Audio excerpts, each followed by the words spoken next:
di Mekah. Begitu juga belum ada diskusi-diskusi atau riwayat-riwayat yang saya baca yang menjelaskan kondisi kesehatan. Jadi tidak cukup paham, tidak ada. Karena itu hanya potongan-potongan kisah yang tidak diketahui. Sebagai contoh, apakah salat Nabi di Mekah sudah didahului dengan wudu atau tidak?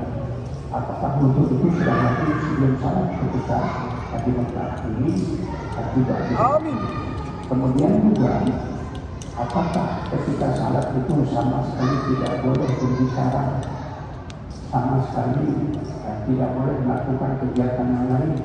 Ini juga tidak diketahui. Kenapa hal ini menjadi pertanyaan? Karena ketika sampai di Madinah masih ada sahabat Nabi yang awal-awal hijrah itu masih ada sahabat yang mengerjakan salat dalam keadaan maghrib. Karena Muhammad sampai Umar bertanya, ya Rasulullah, boleh tidak sebetulnya boleh tidak ini? Guru saya menyatakan, kalau kamu mampu, jangan kerjakan salat, jangan sampai kamu melakukan salat dalam keadaan mampu. Ada beberapa cerita di dalam hadis-hadis yang jarang disebut mengenai bagaimana sahabat itu mampu. Dan ini setahun pertama dan tahun kedua dari Madinah masih seperti itu. Nah, jadi keadaan bahwa di Madinah itu masih ada sahabat mengerjakan salat sampai mabuk. Lalu bagaimana ketika di Mekah? Apakah juga seperti itu? Hal ini tidak diketahui secara jelas.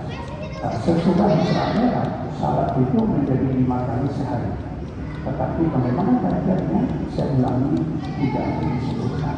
Bahkan sebagai hukum menyatakan cara salat sebelum Isra Mi'raj dan sesudah Isra Mi'raj ini lebih kurang masih sama.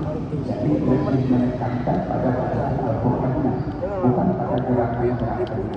Tetapi waktunya menjadi 5. Kalau sebelumnya hanya salat malam saja, sebagai menyatakan salat subuh dan salat maghrib, lalu sekarang itu menjadi 5 kali sehari.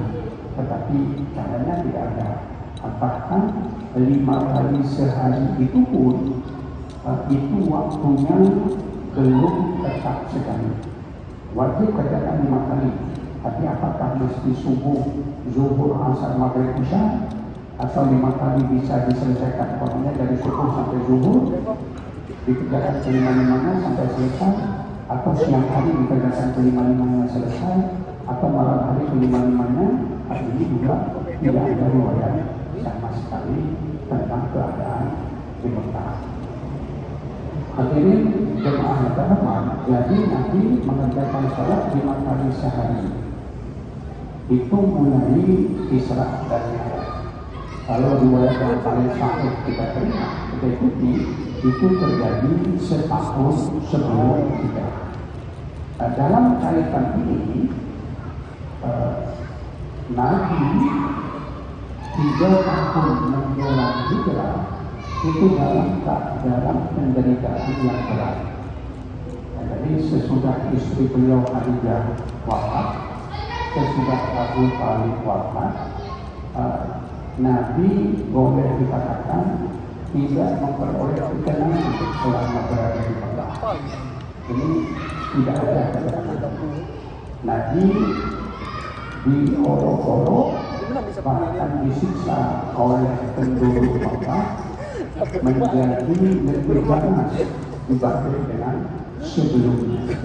Jadi kalau saya ulangi periode Mekah ini tidak saya sebut, 3 tahun pertama boleh dikatakan Nabi berdakwah secara diam-diam, lalu 3 tahun berikutnya Nabi berdakwah secara terang-terangan. Tetapi sesudah 3 tahun berdakwah secara terang-terangan ini, Nabi dikucilkan, diasingkan selama 3 tahun. Jadi 3 tahun pertama yang berdakwah secara sembunyi-sembunyi, secara siang.